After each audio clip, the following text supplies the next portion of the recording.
सर्वांचे पुनश्च एकदा स्वागत करतो. आजच्या या संवाद सारथी व्याख्यानमालेला सुरुवात करण्यापूर्वी सर्वांना नववर्ष दिनाच्या हार्दिक शुभेच्छा देतो. आणि आजच्या या कार्यक्रमाला सुरुवात करतो. संवाद सारथी का सुरू झालं, कसं सुरू झालं यावर येतो. त्यापूर्वी आमचं NGO गेले 12 वर्ष जे काही कार्य करतंय त्याबद्दल थोडक्यात माहिती देतो. आमचं NGO गेले 12 वर्ष झाले महाराष्ट्रातल्या विविध भागात ऑफलाईन आणि ऑनलाईन दोन्ही माध्यमातून कार्य करत आहे. आमचं मुख्य तत्व महात्मा गांधीजींचं खेड्याकडे चला आणि स्वामी विवेकानंद आणि रामकृष्ण परमहंसांचं शिवभावे जीवसेवा या तत्वाने आमचं NGO काम करतं.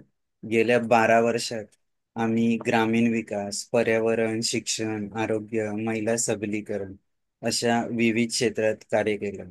आमच्या NGOच्या माध्यमातून आम्हाला जी काही समाजाची सेवा करायला मिळते त्याबद्दल निश्चितच आम्हाला खूप अभिमान वाटतो. माझं आमच्या NGOचं जे काही छोटीशी व्हिडिओ क्लिप आहे ती मी या ठिकाणी शेअर करतो.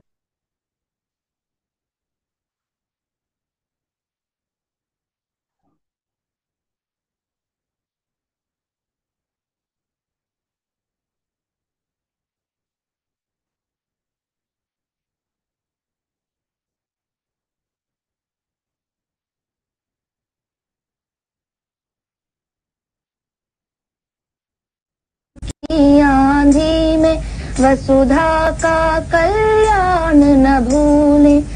माना अगम गाध सिंधु है, संघर्षों का पार नहीं है, किंतु डूबना मझधारों में साहस को स्वीकार नहीं है।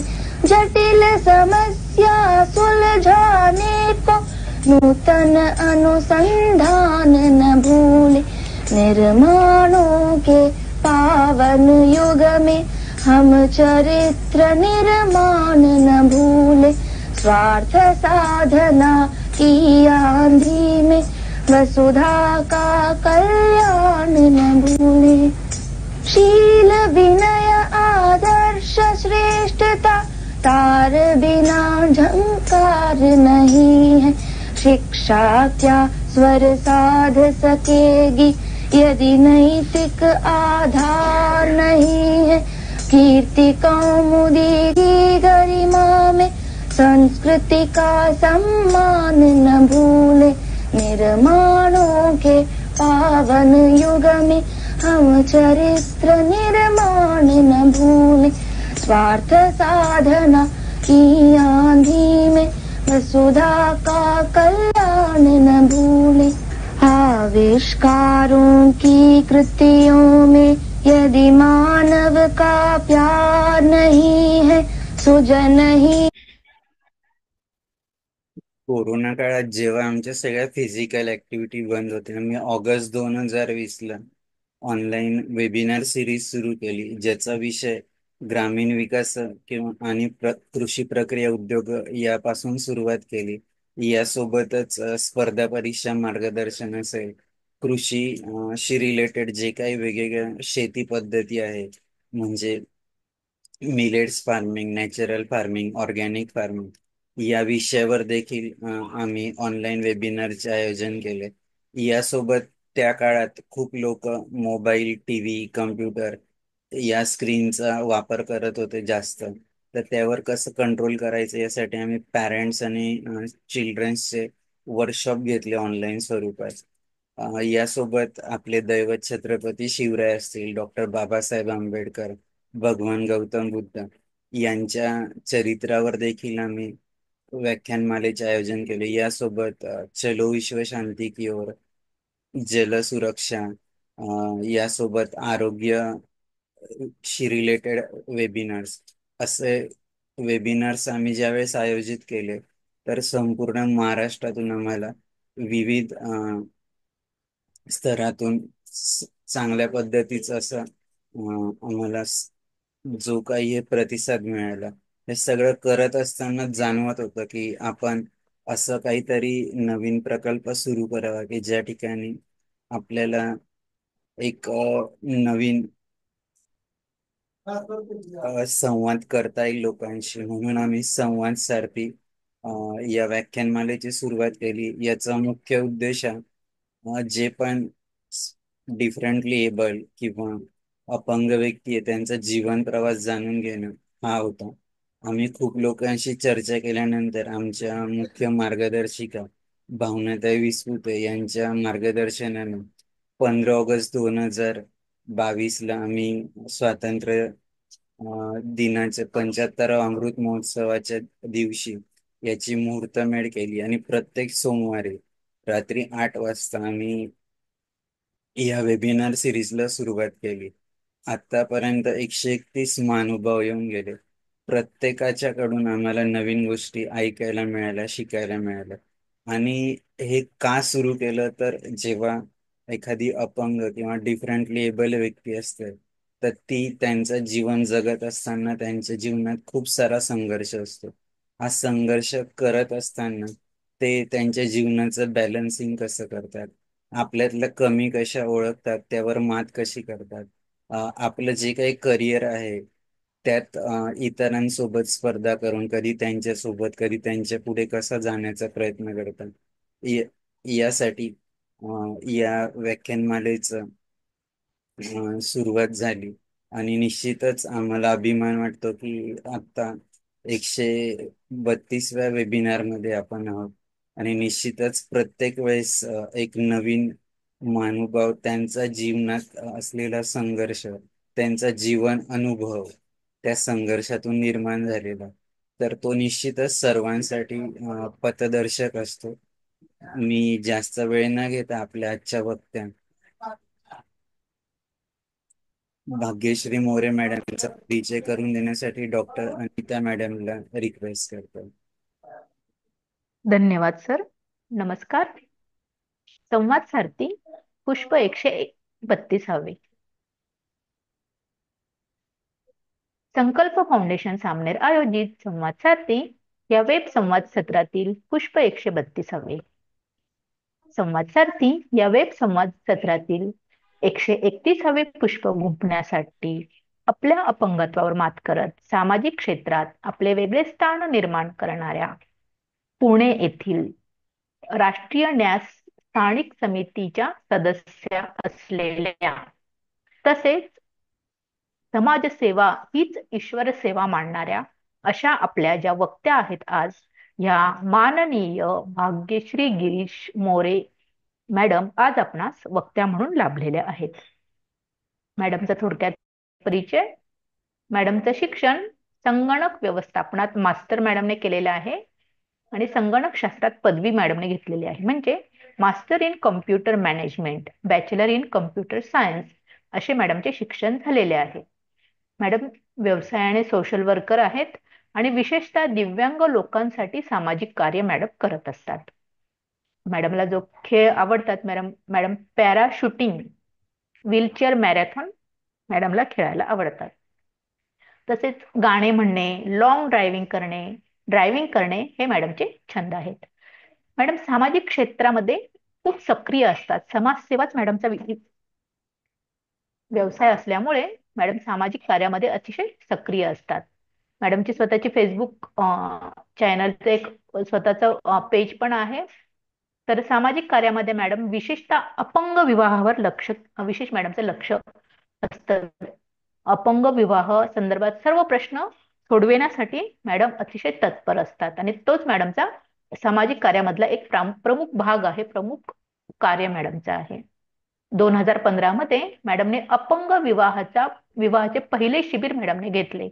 त्यामध्ये संपूर्ण महाराष्ट्र राज्यातील पालकांसाठी ऑनलाईन झूम कार्यक्रम म्हणजे शंका निरसनाचे कार्यक्रम मॅडमने आयोजित केले आणि त्यामध्ये 2000हून अधिक लोक उपस्थित होती. ही खूप उल्लेखनीय बाब आहे. तर खरंच मॅडमचे ह्याबद्दल खूप खूप अभिनंदन आणि खूप छान वाटलं की एवढा मोठ्या प्रमाणाचा कार्यक्रम मॅडमने घेतला. 2019 मध्ये दैनंदिन जीवनात आवश्यक असलेल्या मूलभूत गोष्टी देऊन म्हणजे अपंगांसाठी ज्या काही गोष्टी आहेत, आवश्यक गोष्टी, तर त्या मॅडमने अपंगांना प्रोव्हाइड केलेल्या आहेत. तसेच त्यांचे विवाह शिबिरे सुरू केली आणि 45हून अधिक जोडप्यांपर्यंत मॅडम पोहोचलेले आहेत. 2019चे जे कोविडचे वर्ष होते, अतिशय संघर्षमय वातावरणामध्ये 2019-20 मध्ये अपंगत्वाचा प्रकार आणि त्यांचे दुष्परिणाम, जन्मापूर्वी जन्मानंतरचे अपंगत्व येऊ नये त्यासाठी कशी खबरदारी घ्यावी याबद्दलचे ऑनलाईन जागरूकता असणारे कार्यक्रम, जाणीव जागृती अपंगामध्ये मॅडमने निर्माण केली आणि त्या संदर्भाचे ऑनलाईन कार्यक्रम देखील मॅडमने घेतले आणि यामध्येही 2000हून अधिक लोकांपर्यंत मॅडम पोहोचलेले आहे. तसेच दरवर्षी अंध आणि शारीरिकदृष्ट्या अपंग लोकांना दिवाळीची किट तर वाटत असतात. त्यामधून मॅडम 450-500 म्हणजे अनेक लोकांपर्यंत, अनेक अपंगांपर्यंत पोहोचून त्यांना अनेक प्रकारचा लाभ मॅडमने मिळवून दिलेला आहे. अपंगांच्या गरजेनुसार व्हीलचेअर, इलेक्ट्रॉनिक व्हीलचेअर, वॉकर, श्रवण यंत्रे इत्यादी सहाय्यक उपकरणे सुद्धा मॅडमने दिलेली आहे आणि त्यामध्ये 1,500हून अधिक लोकांनी, दिव्यांगांनी, अपंगांनी लाभ या संदर्भात घेतलेला आहे. तसेच पूरग्रस्तांना देखील मॅडमने मदत केलेली आहे. असेच सामाजिक कार्यामध्ये तत्पर असलेल्या आजच्या आपल्या वक्त्या आहेत, त्यांना अनेक पुरस्कार देखील लाभलेले आहेत. वेळेअभावी मी इथे थोडक्यात थोडेच पुरस्कार मी इथे मांडते मॅडमचे. बजाज अलायन्स कडून मॅडमला 2023 मध्ये सेवा रत्न पुरस्कार मॅडमला बहाल झालेला आहे. तसेच महिला दिनी डॉन बॉस्को महाविद्यालयातर्फे महिला सक्षमीकरण पुरस्कार देखील मॅडमला लाभलेला आहे. टाटा स्टील फाउंडेशन कडून वर्ष 2023 मध्ये सबल चेंज मेकर पुरस्कार देखील मॅडमला बहाल झालेला आहे. महिला दिनी आदर्श महिला म्हणून वर्ष 2023 मध्ये श्री यश एज्युकेशन फाउंडेशन यांच्यातर्फे देखील आदर्श महिला, आदर्श समाजसेवक म्हणून मॅडमला पुरस्कार लाभलेला आहे.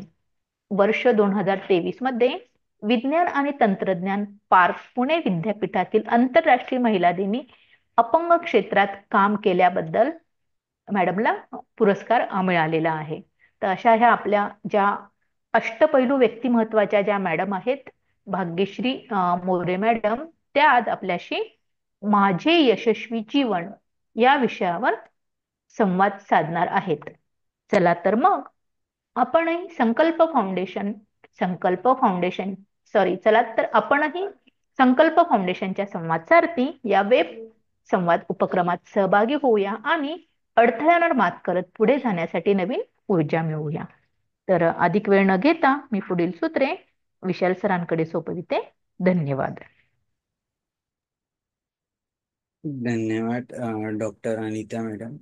मी पुनश्च एकदा भाग्यश्री मॅडमला विनंती करतो की तुम्ही तुमचा जीवन प्रवास आमच्या या प्रेक्षकांसोबत शेअर करावा आणि तुमचे खूप खूप स्वागत करतो की तुम्ही जो महत्वाचा वेळ दिला. तर तुम्ही तुमचं जीवन प्रवास, तुमचे जे काही जीवन संघर्ष आहे तो आमच्या सोबत शेअर करावा अशी विनंती करतो. वेलकम. सर्वप्रथम पहिल्यांदा मी संवाद सारथीला खूप खूप आभार मानते की मला ही संधी दिली आणि माझ्या कामाचं त्यांनी दखल घेतली त्याबद्दल खरोखर तुमचे खूप खूप आभार. मी भाग्यश्री गिरीश मोरे. मी अहमदनगर जिल्ह्यातील नेवासा तालुका येथील घोडेगाव हे आमचं खेडगाव आहे. तिथे माझा जन्म झालेला आणि माझे वडील कॉलेजला प्रोफेसर होते. आम्ही 4 भावंड, त्याच्यामध्ये माझा 3रा नंबर. आणि असं आमचं कुटुंब होतं, षटकोनी कुटुंब होतं आणि व्यवस्थित आमचं फॅमिली छान चालली असताना माझ्या जन्मानंतर मी जेव्हा 2 वर्षाची होते, 2 किंवा साधारण 2.5 वर्षाची असताना मला ताप आलेला आणि पोलिओचा डोस दिला होता. त्याच्यामध्ये मला ताप आलेला आणि तापेमध्ये माहित नाही त्यावेळेस इंजेक्शन वगैरे काहीतरी द्यायचे आणि मग ते इंजेक्शन नंतर मला रात्रीतून पायामध्ये जीव नाही राहिला.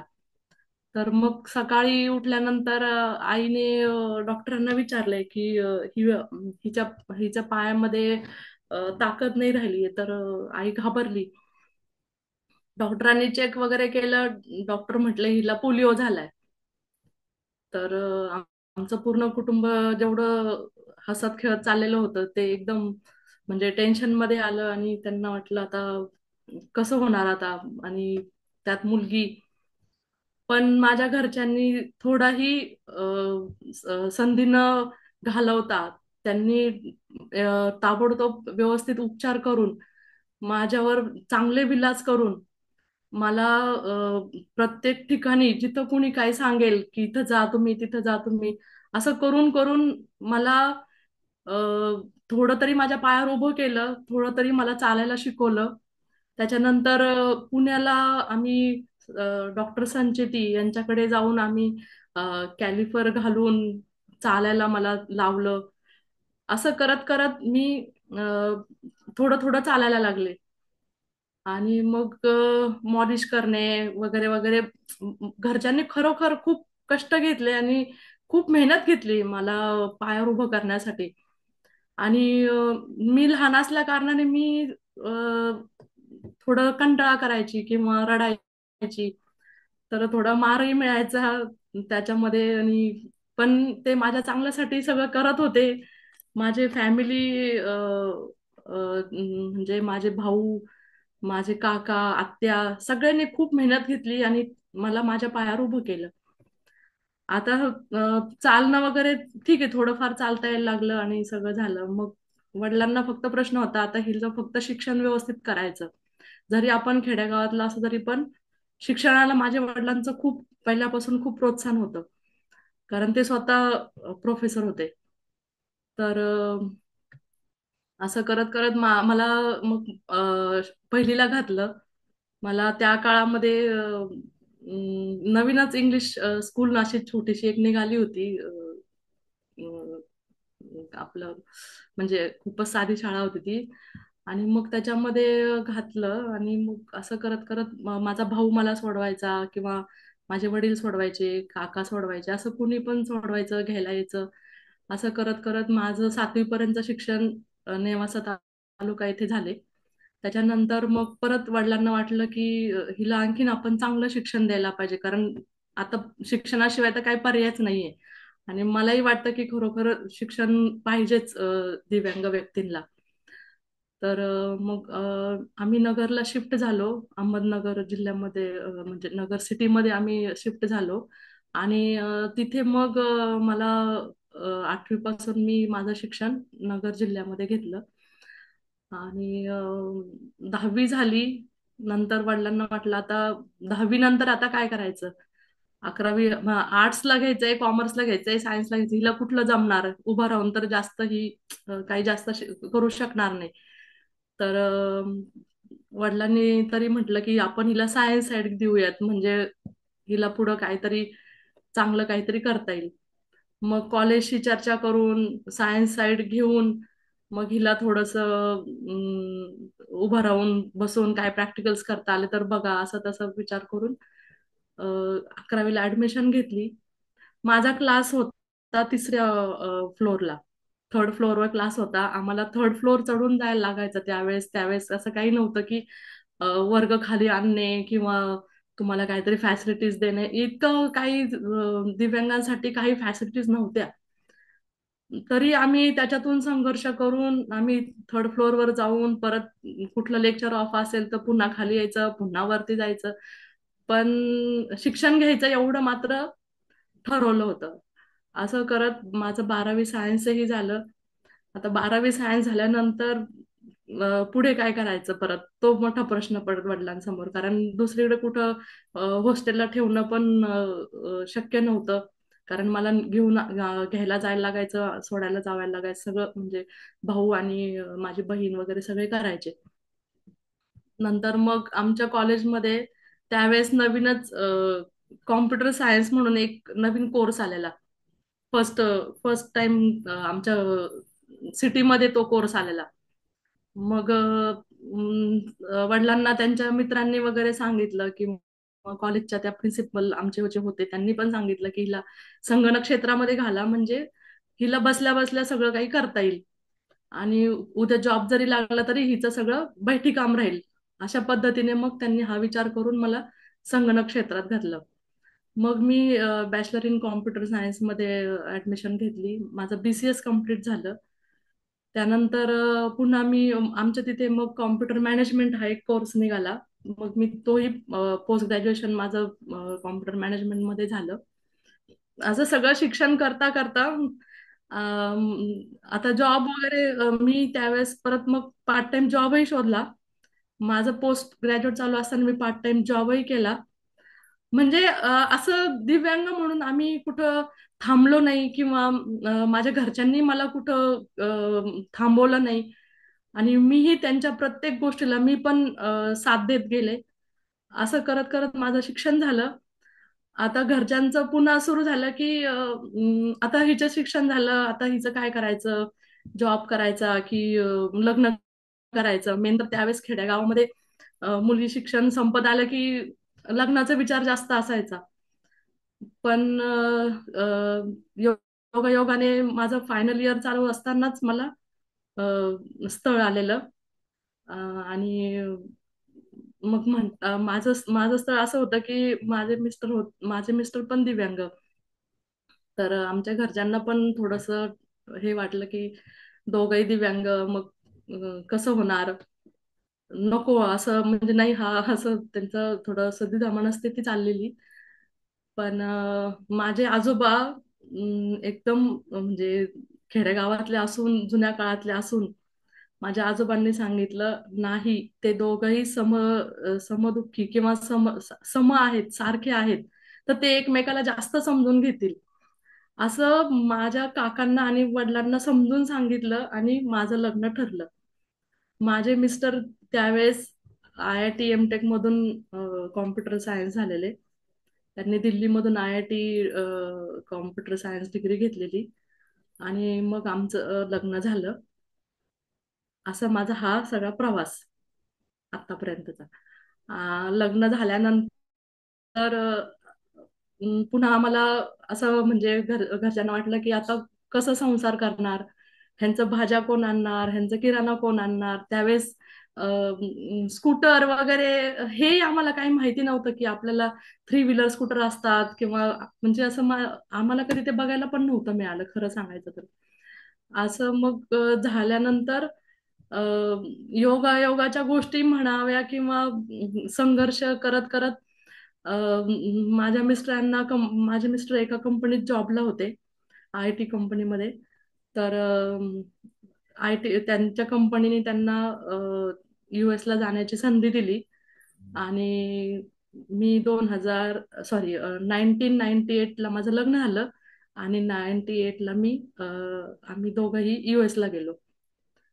US ला गेल्यानंतर आमच्या घरच्यांना पुन्हा टेन्शन, आता हे तिकडे दोघं कसं करतील. त्यांना काहीच माहिती नाही की तिकडे काय सुविधा आहेत किंवा कसं असेल ते.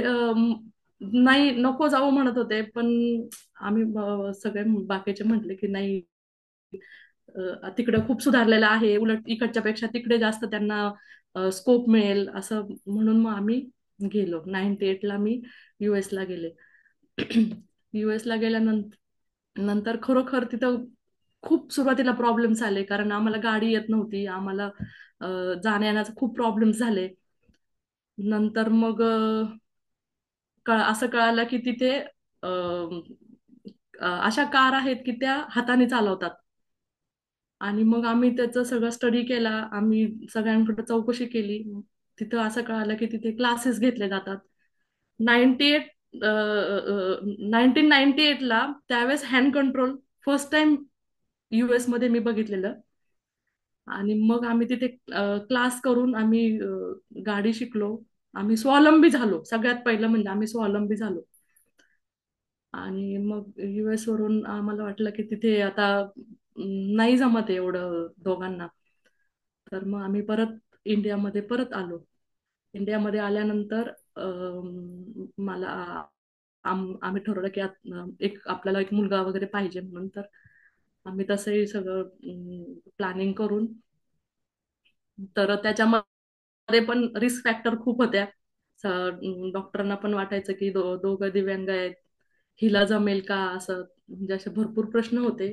आई वडिलांनाही ते टेन्शन होतं, पण त्याच्यातूनही आम्ही निभावलं. मला मुलगा झाला. माझ्या मुलाचं नाव अनमोल आहे. अं, पण जेव्हा मुलगा झाला तेव्हा खूप संघर्ष करावा लागला आम्हाला, कारण मुलाला दोघांना पण कटर घेता येत नव्हतं. आम्ही दोघे हँडिकॅप असल्यामुळं माझ्या आई वडिलांनी मला 1 वर्ष त्यांच्याकडे ठेवलं, माझा मुलगा चालायला लागूसपर्यंत. माझा मुलगा चालायला लागल्यानंतर मी परत माझे मिस्टर जिथे जॉबला होते तिथं मी आले. माझ्या मिस्टरांनी मला खूप साथ दिली, त्यांनी पण अपडाऊन केलं. म्हणजे मला एवढं सांगायचं की जेव्हा पण दोन दिव्यांग असतात किंवा नवरा बायको असतात, त्यांनी एकमेकाला समजून घेणं खूप गरजेचं आहे आणि एकमेकाला साथ देणं खूप गरजेचं आहे. तरच तुम्ही व्यवस्थित सॅक्रिफाईस करू शकाल. नंतर माझ्या मुलगाला आम्ही शिक्षण दिलं. आज माझा मुलगा बी कॉम्प्युटर सायन्स झालाय. आज त्यांनी US ला जाऊन MS कॉम्प्युटर सायन्सही केले. हा झाला माझा आता सगळा स्वतःविषयीचा प्रवास. मग जेव्हा मुलगा माझा मोठा झाला, कॉलेजला गेला, तेव्हा मी असा विचार केला की आपण आता व्यवस्थित सेटल आहोत. आपल्याला जे काही कष्ट पडले किंवा आपल्याला जे काही त्रास झाला, आपल्याला ज्या काही गोष्टी मिळाल्या नाहीत, तर त्या आपल्या पुढच्या अं, दिव्यांग बांधवांना त्या कष्टातून न जावं लागू, यासाठी आपण काहीतरी केलं पाहिजे. म्हणून मी 2012-13ला विचार केला की आपण काहीतरी दिव्यांगांसाठी आता काम करायचं. आणि मग मी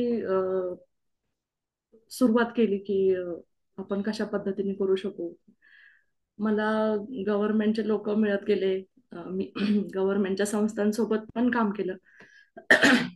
मी आता पण अपंग पुनर्वसन केंद्र पुणे येथे व्हॉलंटियर म्हणून काम करते. मी समाज कल्याण सोबतही काम करते. जिथं दिव्यांगांना जिथं कुठं काही कमी असेल, तिथं मी माझ्या पद्धतीने किंवा माझ्या इच्छेप्रमाणे किंवा मला जसं जमेल तसं मी दिव्यांगांना कुठल्याही गोष्टीची कमतरता भासली तर मी ती त्यांना मदत करून देते. पण हे झालं सगळं वाटप किंवा त्यांना स्कीम्स किंवा काय मिळवून देण्याच्या. नंतर लक्षात आलं की लग्नाचा एक मोठा प्रश्न आहे दिव्यांग महिलांचा. मुला पेरेंट्सला असं वाटतं की दिव्यांग मुलांचे लग्नच होत नाही किंवा त्यांनी करू पण नाही, त्यांना काही जमणार पण नाही. तर ह्याचा सगळं अवेअरनेस प्रोग्राम घेतले. ह्याच्यामध्ये काउन्सिलिंग केलं की नाही, त्यांना पण जोडीदार पाहिजे. तुम्ही आज आहेत उद्या नाही आहात, त्यांना त्यांना कोणीतरी पाहिजे ना, तुमच्या नंतर कोणीतरी त्यांना सांभाळणारं पण पाहिजे किंवा त्यांनाही भावना असतात. म्हणून मी दिव्यांगांच्या लग्नाच्या क्षेत्रात परत थोडस हे केलं, वळाले. मी वेगवेगळ्या ठिकाणी मेळावे घेतले, लग्नही लावून दिले, त्यांना पूर्ण संसार उपयोगी वस्तूही देतो आम्ही. असं सगळं माझा समाज कार्याचा प्रवास सुरू झाला. तर आणखीन कोणाला काही प्रश्न असतील तर विचारू शकता.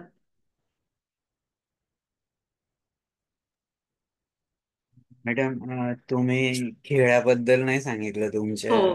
परिचय पत्रात खेळ. खेळाचं असं झालं की मी जेव्हा म्हणजे समाजकार्य करते किंवा माझं जे सर्कल आहे, माझ्या सर्कलमध्ये माझी ओळख आकाश कुंभार म्हणून आहे त्यांच्यासोबत झाली. आणि त्यांनी मला खेळाचं सांगितलं की असं असं दिव्यांग लोक पण खेळू शकतात, ऑलिम्पिक पर्यंत जातात. मी म्हटलं नाही, असं शक्यच नाही. कारण मला खेळाच्या क्षेत्रामधलं काहीच माहिती नव्हतं आणि मी कम्प्लीट ब्लँक होते. तर ते म्हटले नाही, असं खेळ पण असतात, बसल्या बसल्या आपण तुम्ही खेळू शकता, बैठी खेळ असतात. तर ठीक आहे म्हटलं, आपण बघूयात. तर त्यांनी मला पॅरा शूटिंग विषयी माहिती दिली. ते स्वतःही नॅशनल प्लेअर आहेत. त्यांनी स्वतःही आता पॅरा शूटिंगची संस्था पुण्यामध्ये काढलेली आहे.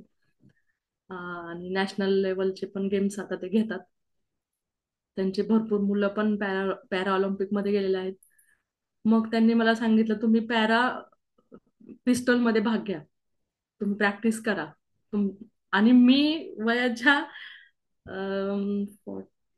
45-46 ला मी निर्णय घेतला की ठीक आहे, आपण खेळून बघूयात. आणि मग मी प्रॅक्टिस केली. मी पॅराशूटिंग पिस्टल 10 मीटर मध्ये मी भाग घेतला. मी जिल्हास्तरीय मध्ये सिल्वर मेडल मिळवलं. त्याच्यानंतर मग मी झोनल मध्ये जाऊन नॅशनल पर्यंत गेले. आणि आज मी नॅशनल प्लेअर आहे पॅराशूटिंग 10 मीटर पिस्टल मध्ये. तर मला एवढं सांगायचं की दिव्यांग लोकांनी खेळामध्ये खरोखर खूप स्कोप आहे. जरी आपण जॉब नाही मिळाला किंवा आपलं शिक्षण कुठं कमी पडलं असेल, तर खेळ हा खूप छान क्षेत्र आहे की ज्याच्यामध्ये तुम्हाला आज गव्हर्नमेंट डायरेक्ट गव्हर्नमेंट जॉबच्या संधी आहेत. क्लास 1, क्लास 2, क्लास 3 सगळ्या संधी आहेत. तुम्ही इंटरनॅशनल मेडल्स घेऊन आलात की तुम्हाला डायरेक्ट जॉबच्या संधी मिळतात. तर दिव्यांगांनी खरं म्हणजे खेळामध्ये पण खेळाचं क्षेत्र निवडण्यामध्ये पण काहीच हरकत नाहीये असं मला वाटतं.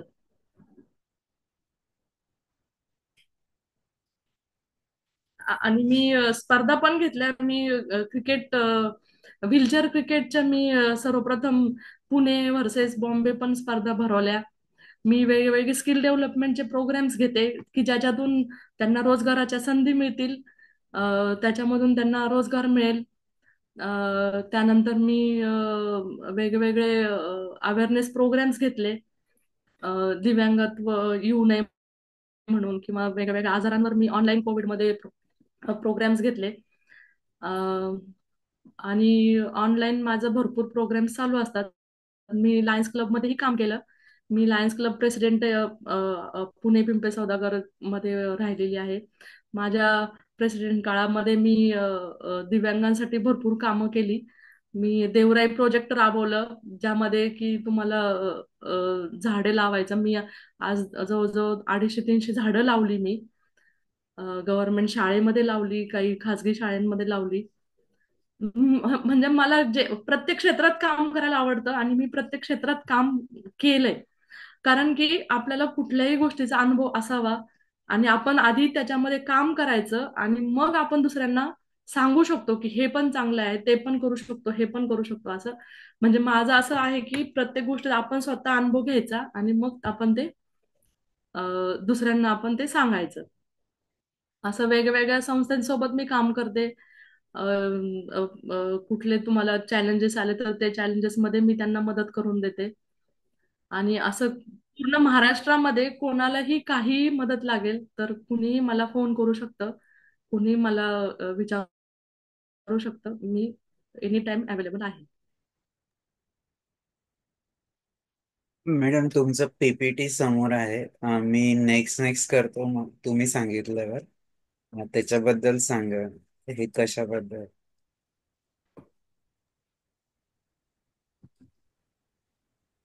हे इथून फोटोग्राफ्स.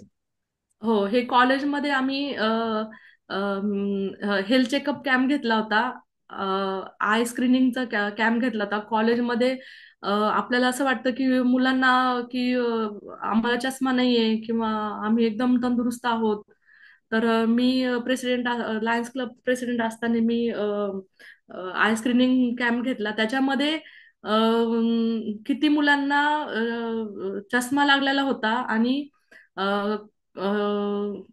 कॅटरॅक्ट पण होतं, म्हणजे कॉर्निया आपण म्हणतो, ते पण झालेलं होतं. तर त्याच्यामध्ये आम्ही 5 ऑपरेशन ते करून दिले आणि फ्री ऑफ कॉस्ट आम्ही मुलांना चष्मे वाटले. हे कॅम्प मी वर्षभर घेतले.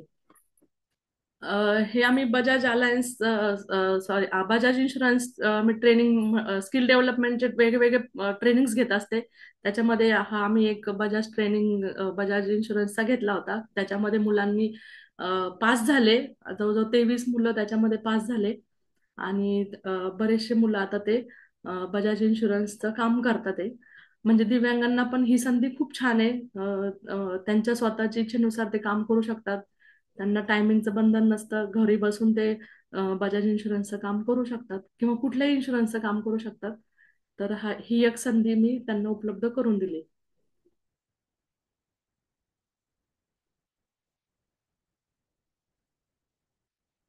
हा मी एक वेगळा आणखीन एक प्रयोग करून बघितला होता की जे कुणी काय बनवत असतील किंवा जे कुणी काय उद्योग बिझनेस करत असतील किंवा उद्योग करत असतील, म्हणजे मी फक्त दिव्यांगांसाठीच काम करते हे फिक्स आहे.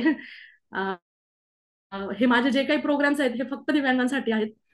तर ह्याच्यामध्ये मी बॉम्बेचे इम्पोर्ट एक्सपोर्टचे जे आहेत, काय नाव त्यांचं,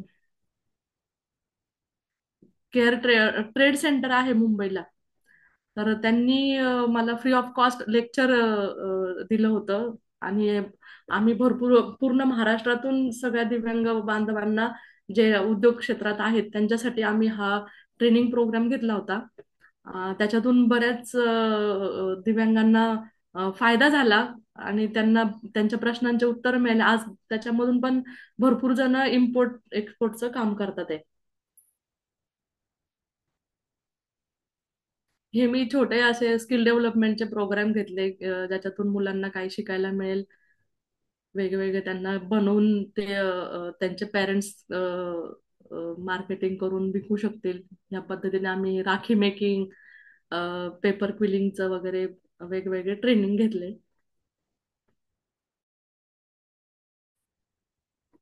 हा पण एक रोजगाराविषयीच प्रोग्राम होता वुमेनसाठी, फूड बिझनेसचा. हे जे मी लग्नाचं सांगितलं, दिव्यांग विवाह सोहळा असतो, हा माझा दरवर्षी दिव्यांग विवाह सोहळा मी लग्न लावून देते. माझे 5 तरी कमीत कमी 5 लग्न असतातच दरवर्षी. आता एप्रिलमध्ये आहे. ज्यांना कोणाला नाव नोंदणी करायची असेल तर करू शकतात.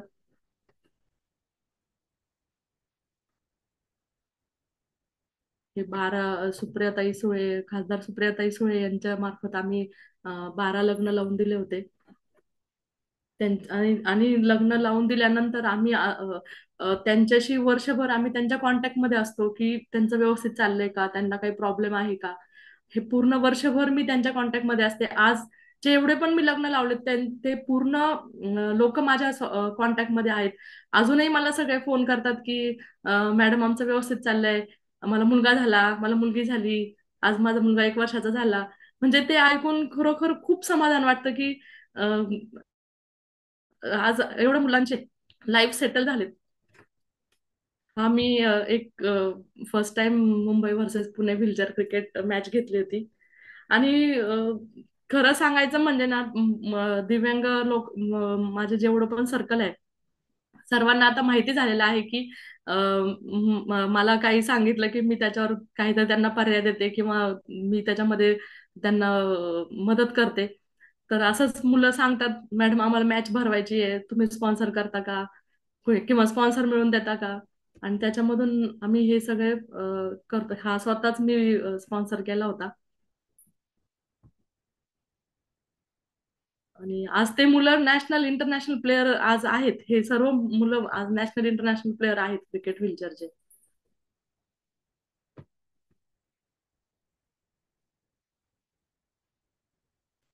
आणि माझं एक मेन काम म्हणजे माझं जे पण समाज कार्यामध्ये महिलांविषयी माझं जास्त काम असते. महिलांचे प्रॉब्लेम्स मी आज म्हणजे 1 वर्षापूर्वी आपले मुख्यमंत्री एकनाथजी शिंदे सर यांना मी भेटायला गेले होते. त्यांना माझं एक निवेदन दिलं होतं आणि त्याच्यामध्ये मला बऱ्यापैकी यश आलेलं आहे. पण अजून मला त्याच्यामध्ये पूर्ण न्याय मिळालेला नाहीये.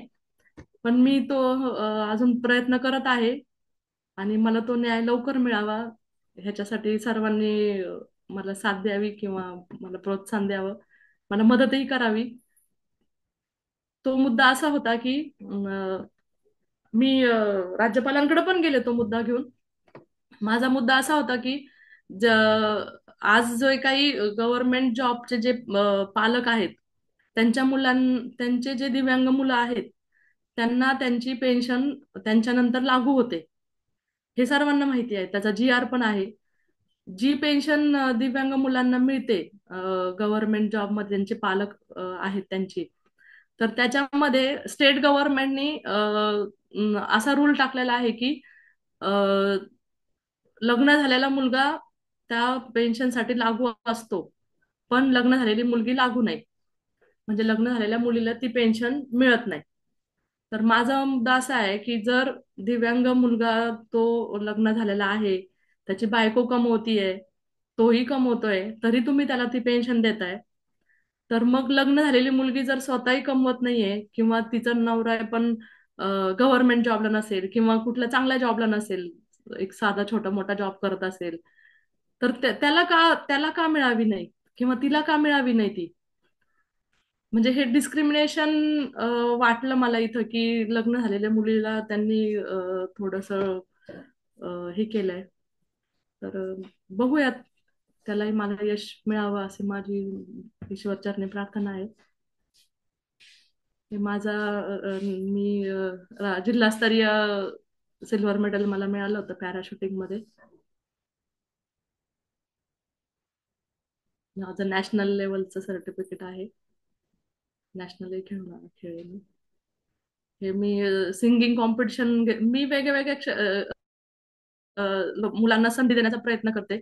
ज्याच्यामध्ये स्किल आहे, कोणाला आता गाण्यामध्ये स्किल असते, तर मग गाण्याचा पण प्रोग्राम भरवला होता की त्यांना काहीतरी प्लॅटफॉर्म मिळावा, त्यांना त्या प्लॅटफॉर्म मधून त्यांना रोजगाराची संधी मिळावी. त्यासाठी मी हा एक उपक्रम राबवला होता. आणि ह्याच्यातून आज बरेच मुलं गायक झालेत, म्युझिशियन झालेत. आज त्यांना बऱ्याच ठिकाणी बोलवतात गाणे म्हणायला, वाजवायला. तर आज तेही खूप खुश आहेत की मॅडम तुम्ही आम्हाला प्लॅटफॉर्म मिळवून दिला. म्हणजे असं वेगवेगळे आपण संधी देण्याचा प्रयत्न करतो की जिथं काही त्यांना स्किल असेल तो ती संधी आपण त्यांना देण्याचा प्रयत्न करतो. हे सर्व दिव्यांग मुलं आहेत, जे गाणे वगैरे छान म्हणतात. आज त्यांना खूप छान प्लॅटफॉर्म मिळालेला आहे. हे दिवाळी किट असते वाटप करते मी. दर दिवाळीला माझं किट वाटप असते. आणि स्पॉन्सरर मिळतात, असं काही नाही की मी स्वतः त्याच्यामध्ये इन्व्हेस्ट करते किंवा काय करते. मला स्पॉन्सरर पण मिळतात. ते लोक फक्त देतात, म्हणतात की आम्हाला फक्त तुम्ही लोक द्या.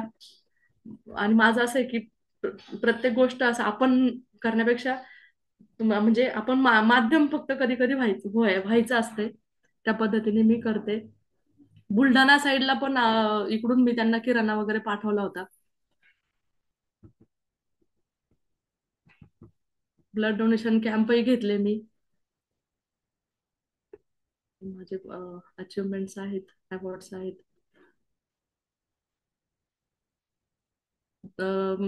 फ्लड फ्लड आलं तेव्हा पण मी फ्लडच्या वेळेसही मी सामान पोच करण्याचा प्रयत्न करते. मी मागे कोल्हापूरला जेव्हा पूर आला होता, तर सांगली जिल्ह्यामध्ये आम्ही जवळजवळ 40-45 लोक फॅमिलीजसाठी 40-45 बॉक्स बनवून पूर्ण त्याच्यामध्ये मेडिकल किट, कपडे, किराणा असं पूर्ण बॉक्स बनवून आम्ही तिथं पोहोच करून आलो होतो.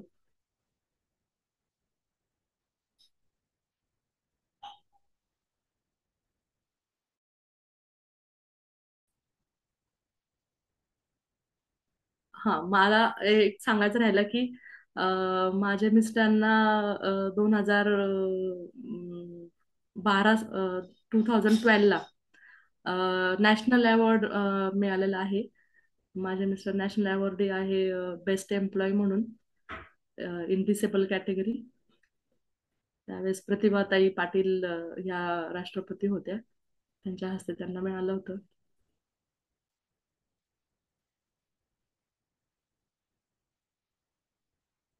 माझा मुलगा, माझे मिस्टर.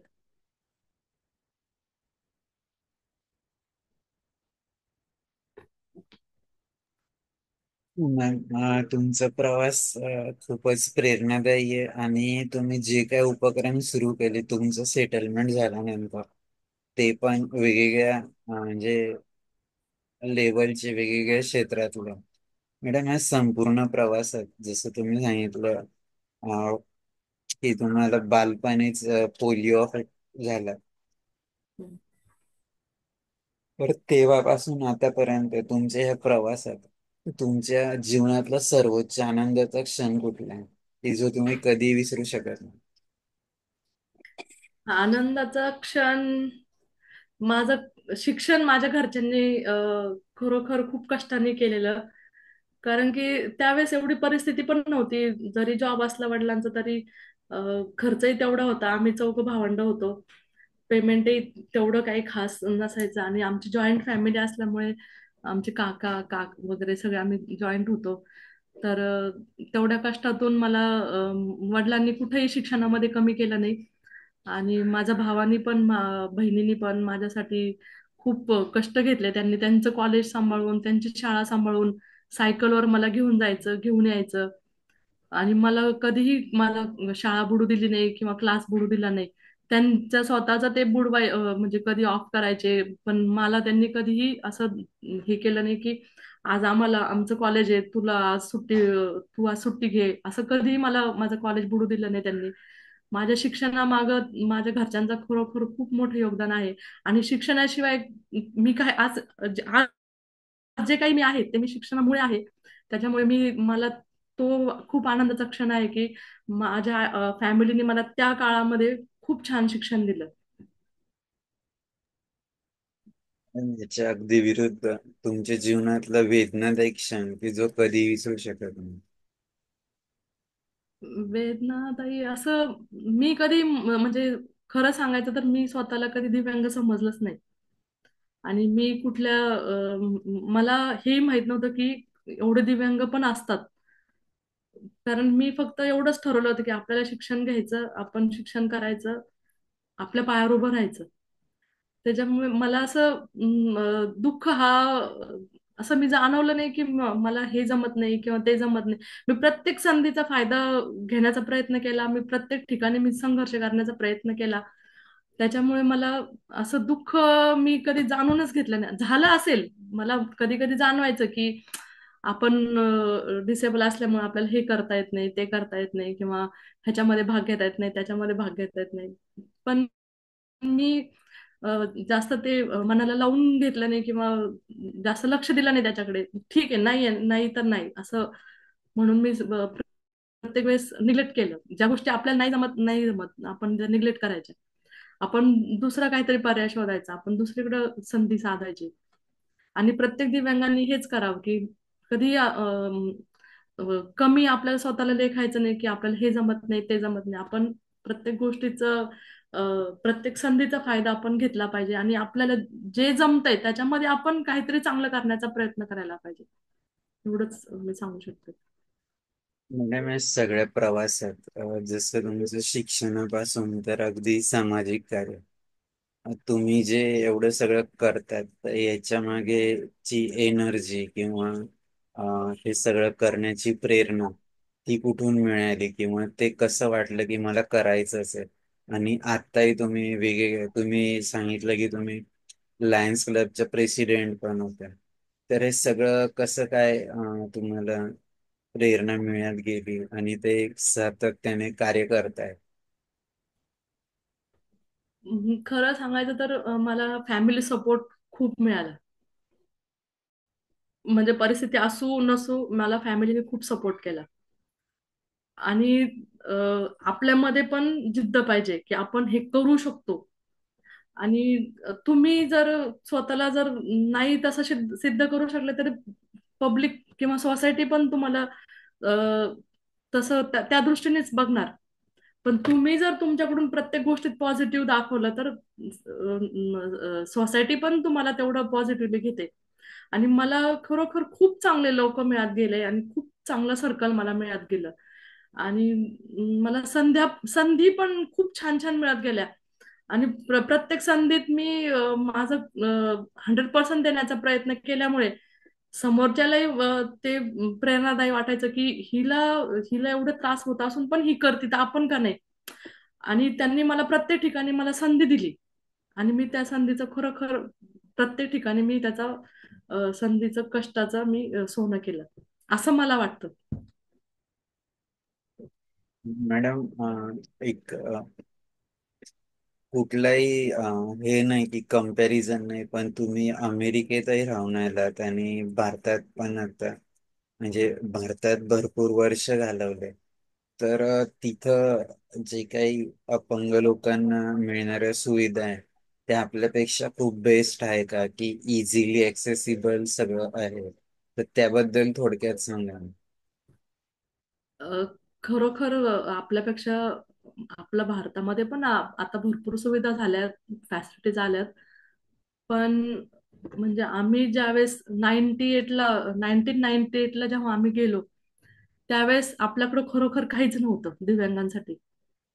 आपल्या रॅम्प नव्हते, किंवा बसच्या व्यवस्थित सोय नव्हती, किंवा वॉशरूम्स नव्हते. अशा भरपूर छोट्या छोट्या गोष्टी होत्या की त्या आपल्याकडं काहीच नव्हत्या. तर तिकडे गेल्यानंतर म्हणजे मला असं कधी वाटलंच नाही की आपण दिव्यांग आहे म्हणून. दिव्यांग म्हणजे मला हे जमणार नाही, किंवा मला तिथे जाता येणार नाही, मला हे करता येणार नाही. तिथे प्रत्येक गोष्ट तुमची इतकी सोयीस्कर होती. तुमचे डोर्स ऑटोमॅटिक ओपन होणार, किंवा तुम्ही जेव्हा लिफ्टमध्ये जाता त्यावेळेस अम, ते लोक आपल्याला फर्स्ट प्रेफरन्स दिव्यांगांना देणार, किंवा सिनियर सिटीजनना देणार. म्हणजे हे खूप अशा छोट्या छोट्या गोष्टी होत्या, पण ते त्यांच्या डेली लाईफच्या होत्या. म्हणजे ते असं काही शिकवलेल्या, किंवा ते तिथं कंपल्सरी आहे म्हणून ते लोक करतात असंही नव्हतं. ते त्यांच्या माइंड म्हणजे स्वतःच्याच मनाचं एक हे होतं की हे दिव्यांग आहेत किंवा ह्यांना जमत नाही, ते फर्स्ट प्रेफरन्स आपल्याला देणार. आणि बस म्हणावं तर बसच्या सुद्धा स्टेप्स वगैरे, ऑटोमॅटिक बसच्या स्टेप्स खाली येणार, आपण त्याच्यावर उभं राहिलं की त्या वरती जाणार. म्हणजे असं खूप काही म्हणजे सोयीस्कर जीवन आणि लाईफ खूप छान आहे खरंच. बाहेर आपल्याकडे आता भरपूर सुविधा झाल्यात, आपल्याकडे आता डेव्हलपमेंट होतीये, पण कम्पॅरेटिव्ह अजूनही तेवढ्या आपल्याकडे सुविधा नाही आहेत की ज्या आपल्याला पाहिजेत. तिकडे आम्ही पहिल्यांदा कार चालवली. आपल्याकडे त्यावेळेस हँड कंट्रोल हेही आपल्याला माहित नव्हतं, किंवा आपल्याकडे आलंही नव्हतं. 1998 मध्ये आम्ही फर्स्ट कार चालवली. इकडे आल्यानंतर हँड कंट्रोल काय तेच माहित नव्हतं. आम्ही तिकडनं ते हँड कंट्रोल घेऊन आलो आणि आमच्या गाडीला फिट केलं. त्याच्यानंतर आम्हाला लायसन मिळायला सुद्धा खूप प्रॉब्लेम झाला इकडे. तिकडे नॉर्मल लोकांसारखं लायसन मिळून जातं. तुम्ही टेस्ट द्यायची, ड्रायव्हिंग टेस्ट द्यायची आणि लायसन घ्यायचं. आपल्याकडे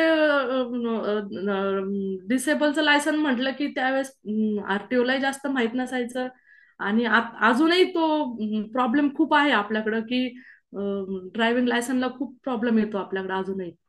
म्हणजे दिव्यांगांमध्ये आणि नॉर्मल मध्ये आपल्याकडे असं थोडंसं नाही का, जसं काय म्हणतो आपण, भेदभाव थोडासा दिसतो. की म्हणजे आपल्याला त्यांच्या कम्पॅरेटिव्ह खूप स्ट्रगल करावं लागतं नॉर्मलच्या कम्पॅरेटिव्ह. तसं फॉरेन मध्ये आपल्याला सेम हे केलं जातं. त्यांना जे जे काही त्यांना आहे सुविधा, किंवा जे काही त्यांना लायसनसाठी म्हणा किंवा कुठल्याही कामासाठी जे काही त्यांच्या हे आहेत रूल्स आहेत, तेच दिव्यांगांना रूल्स असतात. आपल्याकडे दिव्यांगांचे रूल्स वेगळे आणि नॉर्मलचे रूल्स वेगळे, हे पण मला जाणवलं. लायसनला तर खूप प्रॉब्लेम झालेला, अजूनही लायसनला प्रॉब्लेम होतो, हँड कंट्रोललाही प्रॉब्लेम होतो. भरपूर चक्र मारायला लागतात. एक फिटनेसला पण प्रॉब्लेम आहे, सगळीकडेच प्रॉब्लेम आहेत.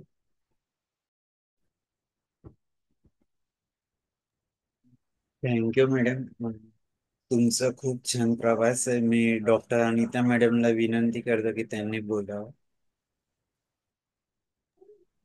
धन्यवाद सर. मॅडमचं खरंच खूप इन्स्पायरेबल जर्नी आहे मॅडम. खूप संघर्षमय याच्यामधून तुम्ही शिक्षण घेतलं. म्हणजे मी समजू शकते की खरंच कुठल्या स्टेजला तुम्हाला ते वरती चढून जाणं, आणि सायन्स त्यातल्या त्यात घेतल्यामुळे तर आणखीनच कसे प्रॅक्टिकल्स कम्प्लीट करणं किंवा एज्युकेशन घेणं, खरंच खूप तुमच्या म्हणजे कर्तृत्वाला सलाम आहे मॅडम. मला प्रश्न असा विचारायचा आहे तुम्हाला की तुम्ही वेगवेगळे सोशल वर्कचे कामं तुम्ही करतात. तर ठीक आहे, तुम्हाला फंडिंग देणारे म्हणजे हे भेटतात, स्पॉन्सर्स भेटतात. पण मग तुम्ही काही पर्सनली पण म्हणजे कसं ते अरेंज कसं करतात किंवा त्याची पब्लिसिटी कसं करतात? किंवा म्हणजे तुम्ही असं विशिष्ट संस्थेशी जोडलेले आहात का? म्हणजे नोकरी किंवा व्यवसाय असा आपला तर ठीक आहे, नोकरी म्हणजे हे नाही, पण मग फंडिंग अरेंज करायला खूप कठीण असतं. तर ते कसं करतात तुम्ही? तो एक प्रश्न. आणि एक पर्सनल माझा पेन्शन संदर्भातलं तुम्ही म्हटलात, तर सेमी गव्हर्नमेंटचे जे पाल्य असतात तर त्यांना पेन्शन भेटत नाही का? असे दोन प्रश्न माझे आहेत. धन्यवाद मॅडम. ऍक्च्युली मी माझं म्हणजे मला भरपूर लोक म्हटले, मॅडम तुमची संस्था नाही का, तुम्ही एवढं काम करता, तुमची संस्था नाही का, किंवा तुम्ही कुठल्या संस्थेत आहे का. मी खरं सांगायचं तर मी कुठल्याही संस्थेत नाहीये, किंवा माझी स्वतःचीही संस्था नाहीये. मी फक्त मला जे काम चांगलं वाटतं, किंवा जे खरोखर ते गरजेचं आहे, तर मी तेवढंच काम करते. आणि मला गव्हर्नमेंटचे लोकही सपोर्टिंग आहेत. अपंग पुनर्वसन केंद्र आहे की जिथे तुम्हाला दिव्यांगांसाठी वेगवेगळ्या स्कीम्स राबवल्या जातात. वेगवेगळे तिथं तुम्हाला असेसिव्ह डिव्हायसेस दिले जातात, आणि हे सगळं फ्री ऑफ कॉस्ट असते. पण हे लोकांपर्यंत पोहोचत नाही, आणि मी ते पोहोचण्याचं काम मी करते. की असं असं पुनर्वसन केंद्र आहे, किंवा असं असं गव्हर्नमेंटची स्कीम आहे, किंवा झेडपी मध्ये तुम्हाला हे मिळतं, पालिकेमध्ये तुम्हाला पेन्शन मिळते, किंवा पालिकेमध्ये पण तुम्हाला लोन मिळतं. म्हणजे गव्हर्नमेंटच आपल्याला इतकं काही आहे ना, तर तुम्हाला जास्त डोनेशनची किंवा स्पॉन्सरची पण गरज पडत नाही, खरं सांगायचं तर. पण आपल्याकडे अवेअरनेस फार कमी आहे, आणि लोकांपर्यंत ते पोहोचत नाही.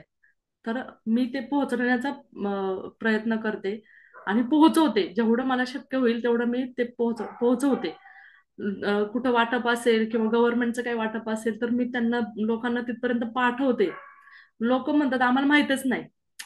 माहित नाहीये ही गोष्ट आपण हे नाही करायची. पण आपण आपण स्वतः माहिती घ्यायची असते. आपण म्हणजे मी सगळ्यांना दोष देत नाही, पण लोकांमध्ये पण हा एक असं आहे की तुम्ही सांगा, तुम्ही करा, तुम्ही द्या.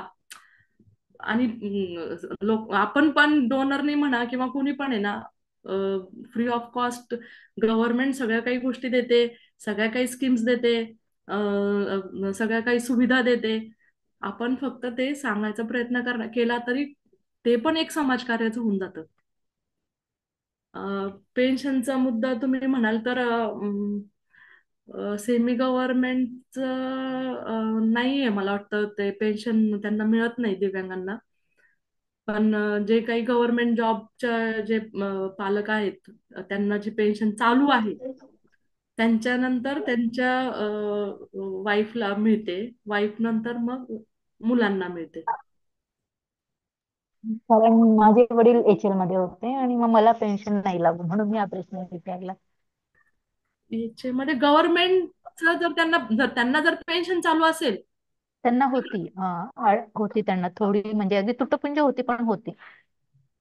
पण प्रायव्हेट जॉब असेल आणि ते प्रायव्हेट प्रायव्हेट, नाही, एच एल हिंदुस्तान एरोमॅटिक लिमिटेड, ही गव्हर्नमेंट नॅशनल लेवलचे आहे.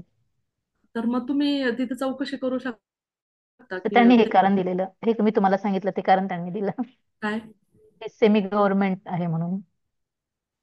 हा, सेमी गव्हर्नमेंटचं जास्त नाही माहिती मला, पण गव्हर्नमेंट, प्रॉपर नाही, हा ते गव्हर्नमेंट मध्ये माहिती आहे प्रॉपर गव्हर्नमेंटचं, पण मग हे कारण म्हणजे असं म्हणून त्यांनी त्यांचं पेन्शन पण कमी असते मला वाटतं ना. हो, यांना सेमी होती, गव्हर्नमेंटचं पण पेन्शन होती पण कमी पेन्शन असते. होती असं. तर मग तरी हम्म. पण ती नाही लागू झाली. हम्म, ते कसं असतं सेमी गव्हर्नमेंटचं, की ते त्यांच्या त्यांच्या पॉलिसीजवर पण असतं. त्यांच्या अच्छा. पॉलिसीज काय असतील त्याच्यानुसार. गव्हर्नमेंटची पॉलिसी कसं, ते गव्हर्नमेंट कडूनच पेन्शन येत असल्यामुळे म्हणजे ह्यांच्याच हातात असतं सगळं. अच्छा. नाही, म्हणजे माझा मुद्दा असा आहे की त्यांना होती, तर मग ती कंटिन्यू नाही झाली, जी काय असेल ती, पण ती नाही झाली कंटिन्यू. तुमच्या आईला मिळते का, म्हणजे नाही, वडिलांनंतर आईला आई मिळते? पण नाही, नाही नाही. आई आधी गेली, वडील नंतर गेले. नाही, सेमी गव्हर्नमेंटला नसेल बहुतेक. कारण ते प्रत्येकाचे रूल्स वेगवेगळे असतात मग सेमी गव्हर्नमेंटचे. हम्म. कारण ते कंपनी टाईप अच्छा. असतं ना थोडंसं. हम्म. धन्यवाद मॅडम. तुमच्या पुढील कार्यासाठी खूप खूप शुभेच्छा. Thank you. Thank you madam. Thank you. Thank you so much. Thank you. तुमच्याशी धन्यवाद कनेक्ट व्हायला आवडेल मॅडम. हा सॉरी. धन्यवाद doctor Anita madam. Sarika madam. नमस्कार मॅडम. नमस्कार. प्रश्न असा काही नाही मॅडम. खूप छान तुमचं कार्य आहे. तुमच्या पुढच्या प्रवासाला खूप खूप शुभेच्छा. खूप खूप धन्यवाद.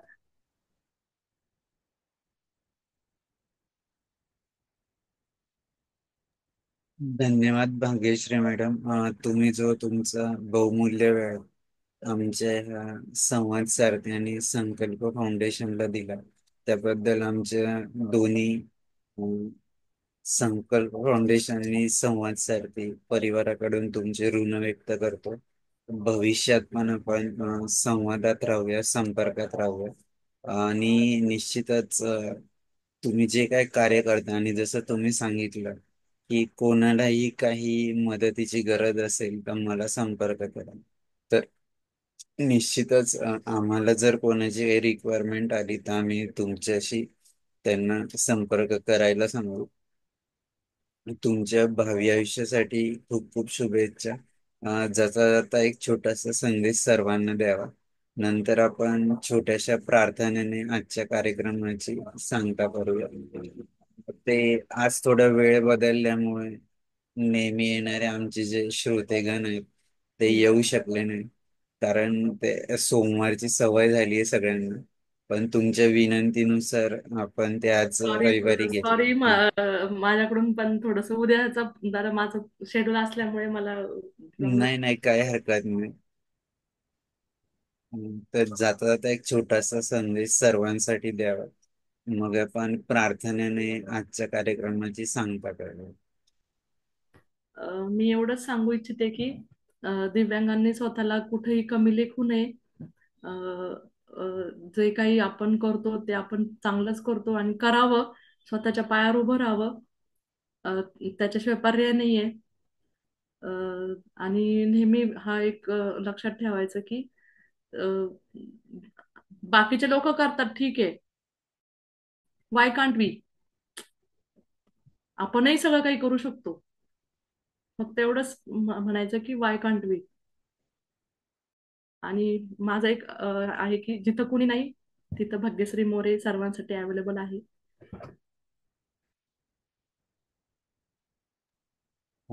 धन्यवाद मॅडम. पुनश्च एकदा तुमचे ऋण व्यक्त करतो आमच्या संपूर्ण टीम कडून. आणि भविष्यातही तुम्ही आमच्या या संपूर्ण टीम सोबत संवादात राहावं अशी अपेक्षा व्यक्त करतो. नक्की. आता एक छोट्याशा प्रार्थनेने आजच्या कार्यक्रमाची आपण सांगता करू. ओम असतो मा सद्गमय, तमसो मा ज्योतिर्गमय, मृत्योर्मा अमृतं गमय. ओम शांती शांती शांती. खूप खूप धन्यवाद पुनश्च एकदा. आपण पुन्हा पुढच्या एपिसोडला भेटूया पुढच्या सोमवारी ठीक 8 वाजता. Thank you very much. थँक्यू.